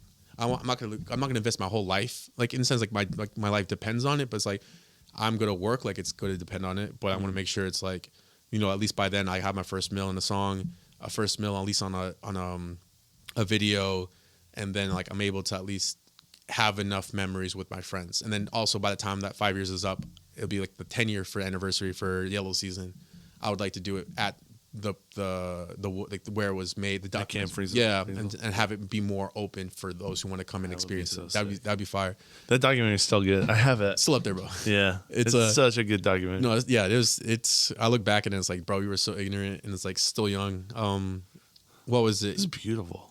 Yeah, I would. Aside from at least the 5 year, this year it's like we're chasing, kind of seeing. We're establishing the foundations. So like the networks, kind of like the singles, because like we're not ready for a project until we start seeing numbers rise. Because like why put a project out without something, you know, not saying we can't work on that now, but yeah. So like just kind of drop the nuggets, learn what we're doing and what we're good at, what we're bad at. I found like people I can talk business with. Shout out to Ollie Nofsiger, his fiance Molly. We just had a meeting Sunday. It was like 2 hours where it's like, this is what I'm trying to do. I'm trying to avoid, and she's just helping me like take all that gibberish and like, okay, let's strategize with this. Yeah, shout out to Ollie. No, for real, dude, I love him. He's the homie. And then I gotta get him on the podcast. Dude, he's such a chill dude. I love him. And then me and Ricky are calling like twice a day. Like, yo, even like we shoot shit. Like we're like, hey, how are you doing? But then I'm like, yo, this is what I'm studying. This is what I'm learning. Blah blah blah. And then we're just even during work, bro. I'm like sending him messages. I'm like, this like I'm watching like was it last week? I was watching Michael Jackson videos. I'm like, dude, check out this interview. Check out this. If it's not, here's the bullet points, like the times to look at. And then the next week I was like, I'm studying Steely Dan, like, yo, the engineer's saying this, blah, blah, blah. And it's like, so it's like nonstop while I'm multitasking, trying to do this. And then after work, then it's like, okay, let's regroup, what's going on. And then just kind of like setting things up of like, okay, cool. Like, how do we make this Yellow Season thing happen? Like the private event. How do I get this? How do I find a space for private events like between like the nightlife of the swamplands that was going on? And then it's like, see, it's catchy. I love it. And then it's just kind of like like fostering like good friendships with the people I have in Chicago as well. So it's not just like me. I don't want to take. That's not my mission. Yeah, you want to invest back into. Yeah, I think that's what the Bruised Fruit was on Instagram. It lets them know that they can create something that is catchy and hook. And you've been doing that since day one. I feel like you've been making videos and things and vibes and yeah. So it's like because like at least for me, it's like one of my dreams is like I want to like at least in this area, it's like show the youth. It's like, look, there's more to here than like what's given. Right. And like, especially like finding how do you take, because like a lot of people will be like, oh, art is just kind of silly because it's not going to pay anything. But it's like, yo, but this is also an opportunity that you can use to help market or like get, because like there's people in South Bend that are like making murals and like getting paid to do that. Yeah. And so it's just like, why? It's a skill. If you can hone that skill, people will want that. You just need to know how to market that skill. And like show other people. Like, was like, Joe hired me based off a song, not because. And so, and like, and I take that as like a huge blessing because it's like in this area, it's like a 1 in a million shot. Right. And it's like, and I will say, like, even with that, I feel successful because it's like, because like I don't know, cause we're in a land where it's like if you go to companies and you're like, I want to market and here's what I'm charging, they're like, I don't need that. Right. So it's like, Right. and so I'm just kind of like, I kind of like won a rat race that's like super rare without even trying because it wasn't my intention, but it was because I stayed consistent in something. Plus the connection that we shared. Well, I kept producing. I mean, he reached out to me, but he saw what you're doing. That people know what you're doing because you're posting content, and doing what you love. That's like a huge piece of the That's whole literally thing. it. Yeah, and relationships. I mean, that's the networking aspect of it too. If you are stuck in your hole and not talking to anyone, no one's going to know what you're doing. Like, you need to be out talking, connecting, and if you have a gift, just dig into that gift. Talk to me a little bit about the stickers, bro, because that was kind of cool. What was kind of you created something? I should have brought some. I know I have stickers in my bag, but like not the OG ones I wanted. Like I'll send The you. OG ones are on my. I have it upstairs. You have one too? Yeah, you gave me a couple. Okay. Hey. Yeah, They're so like the ones that are created into the bobblehead things. I don't know what they're called, but I would not. I think action figures. Yeah, I don't know what they action are. Figures. Yeah, there's so when I was working with my dad, me and my partner, like when we were doing shipping, we got so good that we had downtime. Nice. And so our main thing was like, let's stay hydrated. So we drink a gallon of water every single time. And I found out we had this tape that we put over the boxes was just water and was activated by water adhesive. So I like wrapped my water bottle in it. And then one day I just kind of started drawing on it. I don't draw. Shout out to Jasmine. She always encourages me to draw. And so I just started. Oh, by the way, this podcast is sponsored by Jasmine. Really? Yeah. Oh my God, it's even more special. Shout out to Jasmine. Let's go. Yeah. Quiet River Massage and Revival in Syracuse, Indiana. Hit that Click. Yeah, below is the links to her. Follow her on Instagram. Book a massage. How much did she pay for this? We'll talk about it later. Well, yeah. And so $1 million. $1 million. Bet. Yeah.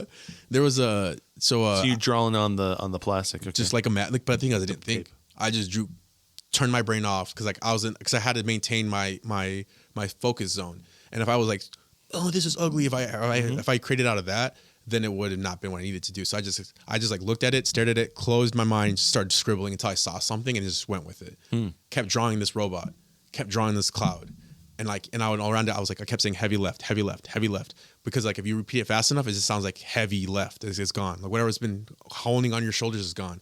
I kept saying and then Koso, Koso, Koso. And like what's Koso? Koso, like to me it was an acronym for like King of Starting Over. Like my life kind of is like start over. Here's a job, start over. Another job, start over. Blah, start over. And so it's like I just had to get good at starting over. Lost your music, start over. For real. I lost it so many times. So it's like oh, I know, yeah. and so it's like I think that's like another good message for people is like be good at starting over. Yeah. Or be willing to. And then it's just kind of like I have almost all the OG artwork still in my guitar case I carry with me. And so it's just kind of like at one point I'm like how do I make this into something more? Because like it's not that they're not here for no reason. I keep drawing these things for a reason. And so then I like reached out to Taylor Graham from South Bend. Shout out to her and what am I forgetting on her boyfriend's name? Doesn't matter. He's Taylor cool. Graham. Shout out to Taylor Graham. Shout out to Taylor Graham. Tizzy. And so I'm like, hey, can we do something with this? Because we just genuinely connected. And we always talk about life and stuff. Taylor's the one. And so she's so cool. She just started she's like, dude, she created like a mad human. She's just like, here's samples. Here's this within like a week. And I was just kind of like, whoa, dude, this isn't human. And then she's like, which one do you want? What sound? If there's anything else, let me know if I can make changes, blah, blah, blah. And I'm like, wow. Whoa. And so it's like, I'm like, all right, I really like this human because it's like, I could just, here's an idea. Like, here's like some samples. She ran with it. And then, that's awesome. So then she made the stickers for me. And then, but she started off with PNGs.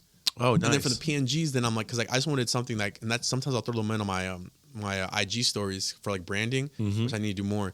And then there's and then I was like, so I went online to look at stickers, and then from the stickers, then I ended up investing in the stickers, and I'm like, I was originally gonna sell them because I'm like, I can make some return on this, but at the end of the day, I was like, dude, I really don't care anymore. Like I'd rather give them out, yeah. Slap them on like signs. They're like in downtown Chicago, and it's like a good marketing thing for me, I guess, if you want to see it that way. Where it's like you're planting seeds. Or it's like, yeah, so I'll just like go and I'll take a photo of my IG and then put where I'm at. So that's like, this is where I've been, and you can find it too. So I just give them out to people, and then from there, I saw she started doing clay because she just keeps evolving, dog. And I was like, yo, how much? And then she told me the price. I'm like, dude, I need two. I need one from each. And she's like, all right, I got you. And she made the first demo ones. Well, not the demo. She made the first one for me. my mom saw it and she thought it was like a toy for my nephew and broke the arm a little bit. So it's, no. like it's still active, but it's like a chip. Yeah. But to me, it's like it's still me, still there. And then she made the cloud, and then she felt bad about with the other piece breaking, and so she made me another one. So then you have a longer one, because the whole point of the stickers is I wanted to use it like kind of like those toys that. Because like the cloud could easily be meat wad from Aqua Teen Hunger Force. Right. The robot can easily be like we can make it into like a Bender from Futurama. So I want to keep like changing these things and have one of ones or like certain things that people can collect just because they're fun. Right. And that was the whole main point. And it's just something tangible. Yeah. Aside from that, then it's so then now she randomly just sent me a sample of like, even you saw today right now, smaller ones. I'm like, how much did those cost? And she goes, yo, this will be the price. I'm like, perfect. I think that's a good. I'll pay for whatever the overall price is for an X amount, and then we're just gonna like hand out the first couple ones, and then do a sell. Hopefully, just build us some. Yeah, I'm not gonna lie. I'm okay if I break even. I still feel like you need to do Yellow Season on vinyl, bro. Hello, friends. This is Timon from the future. At this specific point in time during the podcast, Abe told me a secret so juicy that I literally forgot to turn my audio back on after he told me this juicy, juicy secret. So, for the rest of the podcast, you just have Abe's voice, and you can kind of hear my voice in the background coming through his mic. Sorry. It happens. Enjoy the rest of the podcast. Can we do two? Yeah, let's do it. Let's do a round the track, and then we can close out with New 45.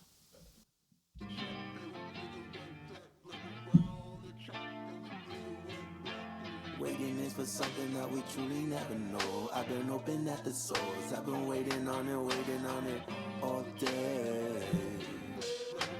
All day. I've been on my way, counting as I pray. Settle with the movement I've been using. This was always up for mention. I ain't cut for basic questions. Better double up the cup because this liquid that I'm bringing just gets better by the day. Asking if you stay. Asking if you'll all walk down this way. Asking if you'll open up to see.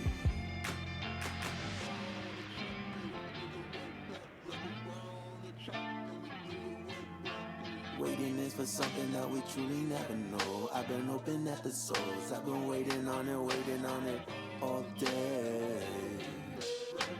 All day. Easy as it goes, this was all for sure. Breathing in, I'm breathing out. Please take me as I roam. Constant in my own, looking for so long. Flowers I'm giving out, towers I'm building out. Oh no, all this I'm feeling now. All I'm listening in my oh no, all is on the line. It was like this is where we wanted to take it, bro. 'Cause we all there.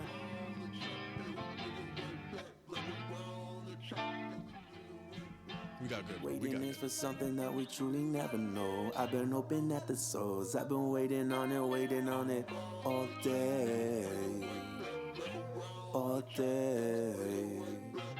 Waiting is for something that we truly never know. I've been open at the source. I've been waiting on it all day. All day. And I'm running in a new direction. Running in a new direction. Running in a new direction. Direction now. Running in a new direction. Running in a new direction. Running in a new direction. Direction now. Running in a new direction. Running in a new direction. Running in a new direction. Direction now. Close to closing, this was overflowing, seeking privacy. Woe is me, preaching all that beat. Gotta get it, spit what's springing. Always more than, but we know it's policy. Vivid seas, bringing livid enemies. Find a way. Close to closing, this was overflowing, seeking privacy. Woe is me, preaching all that beat. Gotta get it, spit what's springing. Always more than, but we know it's policy. Vivid seas, bringing livid enemies. Find a way.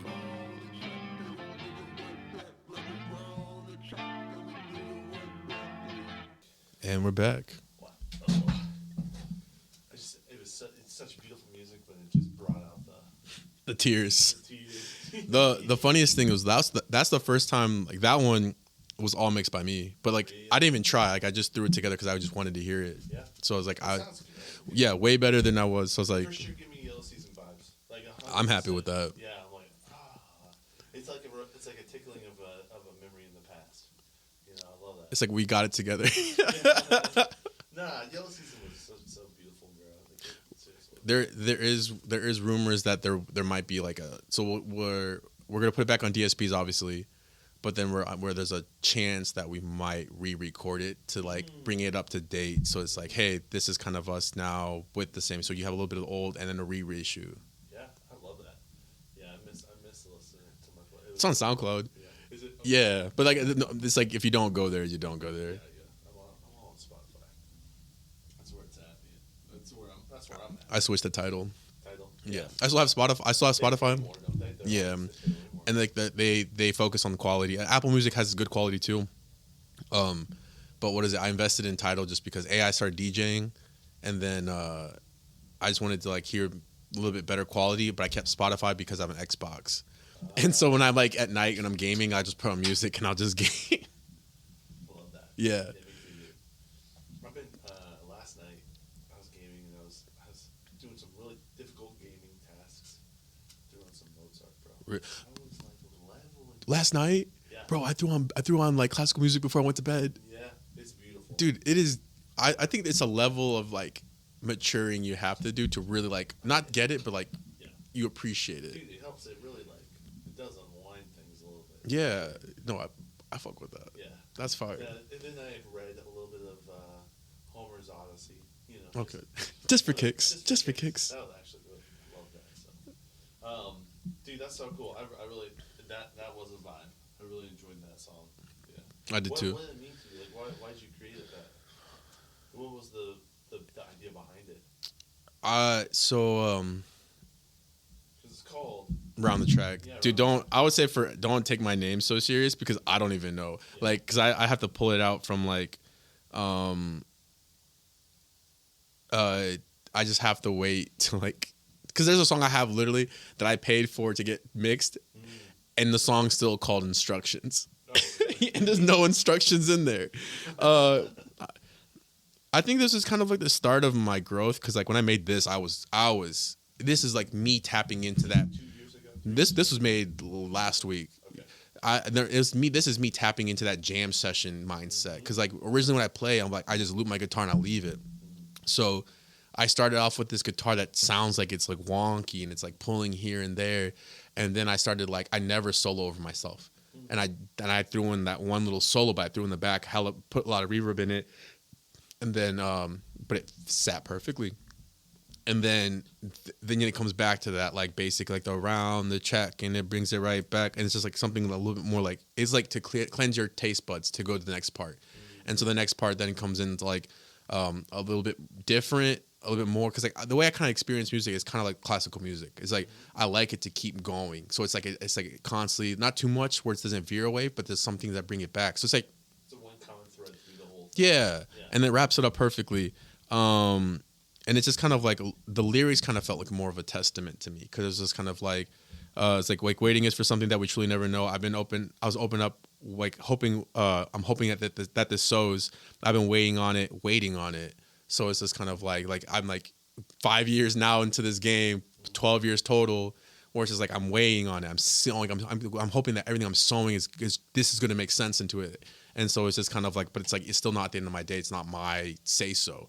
But it's like I'm just kind of like it's like if it's cool, if this is what you want. If not, that's cool. I'm still making dope stuff. I'm happy with that. And then I go back after the second chorus. I go into straight like this atmospheric, like psychedelic, I guess, where it's just like I'm just singing and writing it out. And then it's just kind of, but that again, like that's more jam session where it's like I'm like playing with multiple chords. I'm playing with the structure and the composition, and then randomly, like right before you think it's the end, I strip it back to like something back to like Peaceful Woods days where I'm just like it's like what is it? Close to closing. This was overflowing, seeking privacy. Woe is me. But not like woe is me as pity me, but woe is me. Like so, it's a double. Yeah, so it's a double. It's like whatever you want to hear is where you're at. And then it's like piecing all that beat, gotta get it, split what's written, always molding, but we know it's policy. And then as it goes, vivid sees, but it calls me sees, bro, vivid sees. So if you're vivid, you're seeing as well. And then it goes into bringing livid enemies, but we'll find a way. So it's like as you're moving, it's in the day, it's like in a sense, it's kind of like, I guess you want to say biblical, but not. I'm not putting it in people's faces like that. But it's like when you're like moving in like, you know, with love, and you're moving with like whatever is God wants you to do. It's like you're good at bringing people. Like the devil's gonna come knocking, bro. Oh yeah. So it's just kind of like, so I'm just kind of like foretelling, like, hey, if you're doing something right, it's gonna come knocking. So you might as well be known. So it's like in a sense, like I guess in a perfect world, if the, whatever it is or whenever this stuff hits, if it ever hits, it's just kind of like. This is what you play for like lullabies. This is what you play for like preparing for something or you want to get better. Because like there's artists I go listen to get myself, okay, I need to keep moving. Yeah. I go to them because it's like that's what I feel when I listen to them. And this is just kind of like, it's still mindless, but it's enough thinking pieces where it's like, what are you saying? Yeah. But I don't break it down because it's like, I mean, I wish I had more opportunities to, but it's just kind of like, because when I write a good song, dude, it's like, okay, why? And I can break it down, and there's a whole conversation we can have just based off of the idea of. So it's like fire. Dang. But you said this takes you all the way back. So this is kind of looping like multiple levels of your music all into one track. Yeah. That's what this is doing. And it's only to get crazier because like I just made a song. Like I met a homie through the networking event. He makes music free form, still in time, but free. It sounds organic. And then he just like we never really connected online, but it's really spotty. But I'm like, I can't force this. But he randomly just sent me a message today, and he's like, "Yo, dog." During work, he goes, "Yo, I sent you a song. If you want to sample it, because it's not music. It's not like lyrics. It's like instruments, like actual compositions. Sample if you want. I've never sampled.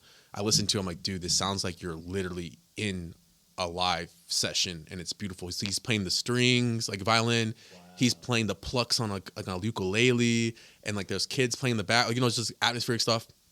And I'm like, dude, how would someone sample this? But then he like put the BPM, like it was like 66 BPM. So I like immediately, he just sent it on my break. So I opened up my DAW. I'm like, I need to figure out what can I do with this. And so I sampled it as just basically every downbeat. Threw it in my sampler. I had my Bluetooth headphones, so there's a delay. And I'm just like, I close my eyes, put my hand on the keyboard, and I'm like, figure something. Like I'm trying to figure out where the notes at. Because like now I was like, and then randomly, like my brain's like, all right, this is where it's at. I'm like, all right, cool. Only the first three. Threw it in, recorded it.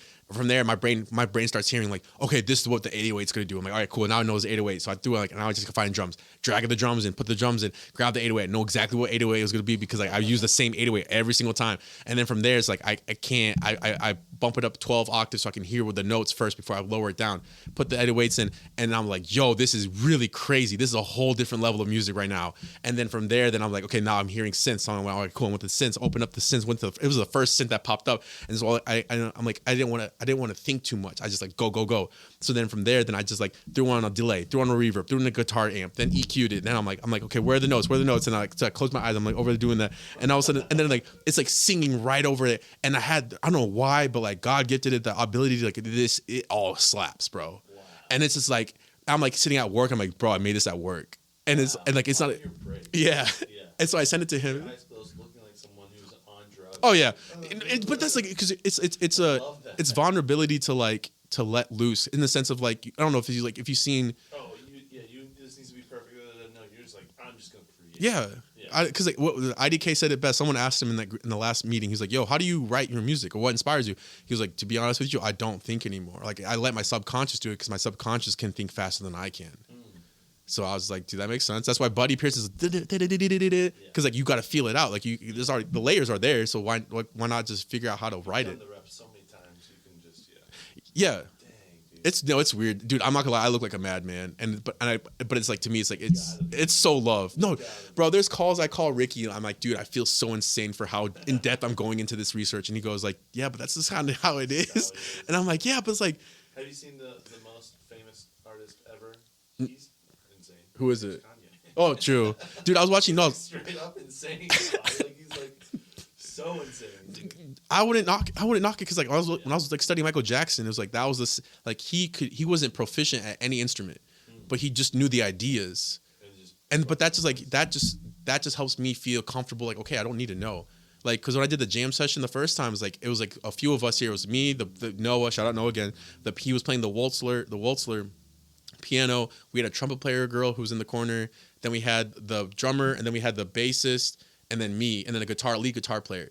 And then Noah played this chord, and my brain went, psh, and I was like, Noah, go like, can you go, da-na? He's like, da-na. Like, okay, add a little higher one into that noise. Like, da-na, da-na. I'm like, that's it. I'm like, da-na-na-na, na-na-na-na. And so he just made this, and then he started playing this loop. I'm like, wait, hold on. Play those first three, and then delay the fourth note a little bit. It's like, da, da, da. And then wait, pause. Duh. And then everyone in that room snapped. Like, okay, this is something. And so then the drummer went in. I'm like, all right, cool. Can you give me a and he's like, all right, cool. And then I'm like, then from there on out, do whatever you want. As long as that's in there, do whatever you want. Lead guitar started going in, and then the trumpet player kind of felt left out. I'm like, can you like, and then she's like, all right, cool. She snapped it, and we do it. And then the whole time, bro, we were all locked in. Like, it just felt like a constant like fist pump. Like. And we were all in there, and then we're just like, we looped that for like 30, 20 minutes, and then I just randomly, like, the words start spilling out, bro. And I'm like, da-da-da-da-da-da. And then all of a sudden, like, the guy who hosted it came in, and everyone who just randomly started coming in, like, yo, this is crazy. And then we're all like, and then it goes like, yo, none of that was recorded. But like, we all left with the memory where like, this was a moment that was just, because I don't know, dude. It is kind of like a drug, but it's so addicting to kind of just like, when you hear something, you're like, kind of, you chase it. And just go after it. Let's we can wrap it up. New 45 will not come out this year. It will probably not come out next year. But I want people to hear it. You can catch it whenever it comes out, because if you catch me live, you will hear it. But this is where I'm headed. This is yeah. I love this, dude. Abe, all right. Let's listen to this and call it good, bro. Wait, before I play this, where can people find you? You can find me at I feel like I'm spelling IDK. So IDK Medellin on Instagram. MEDE. The show notes below. Yeah, MEDELLIN, and then on all platforms, it'll be the same. Just not IDK, but it'll be MEDELLIN. Apple Music, we're working on it because you have to message them directly to change your name, and they're still stuck on Son of Eve. So. Yeah, so we're gonna fit that one out, but everyone else it's just Medellin, just because it says the tones to both, like where I guess the American side and also my Brazilian and Mexican heritage, so I don't have to change anything. That's beautiful. Yeah, that's who you are. Exactly. Bro, thanks so much for coming on the podcast, dude. This has been a blast. Dude, thanks for having my insane ass. I love it, dude. No, I absolutely love it. All right, let's finish with this. You ready?